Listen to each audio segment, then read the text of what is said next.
So finally mga idol, ito na nga po labanan ng halimaw ng Japan na Oya Inoue kontra dito sa veteranong boksingero ng Mexico, Luis Nery. So mga kaibigan, dito po 4 major title belts ang dedepensahan po ng halimaw ng Japan. Pinayagan na silang laban po dito sa Japan at hindi sa bansang Amerika.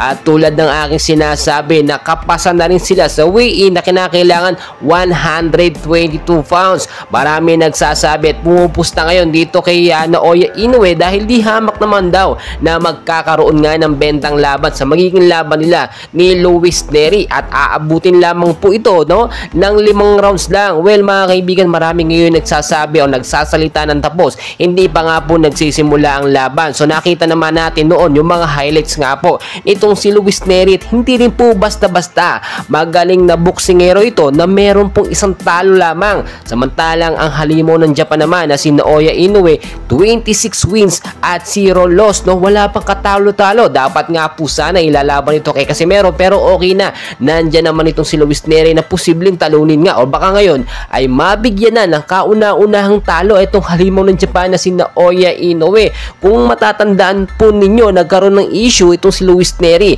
na dapat nga po sana hindi pwedeng lumaban sa bansang Japan, pero dahil napag-usapan na yan na magkabilang kampo, walang problema, igaganti lang naman daw ni Oya Inoue ang mga kababayan niya na pinataob nga po tinalo nitong Mexicanong boksingero na si Luis Nery. Mga kaibigan, ngayon sobrang init po talaga at inaabangan yung laban nila. Malaki din kasi ang chance dito na manalo etong si Luis Nery. Bakit ko nasabi mga kaibigan?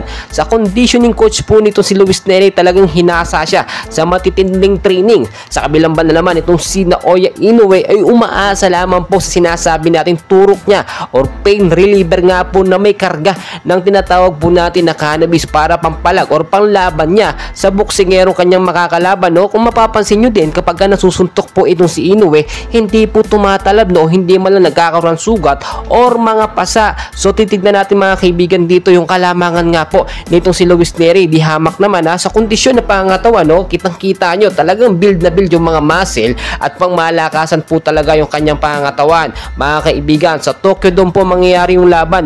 Inaasahan po na libo-libo ang manonood, pati mga Pilipino nakaabang dahil inaabangan po nila na magkaroon nga po ng kauna-unahang talo etong halimaw ng Japan na si Oya Inoue na hindi man lang lumalaban sa ibang bansa, bagkus gusto lamang lumaban sa bansang Japan. Sa kapart naman itong si Luis Nery mga kaibigan, kahit sa ang bansa yan walang problema, lumalaban naman po yan. Kaya mga kaibigan, saan kayo pupustahan? Please huwag nyo kalimutan mag-like para ma-update ko kayo sa mga susunod na kaganapan.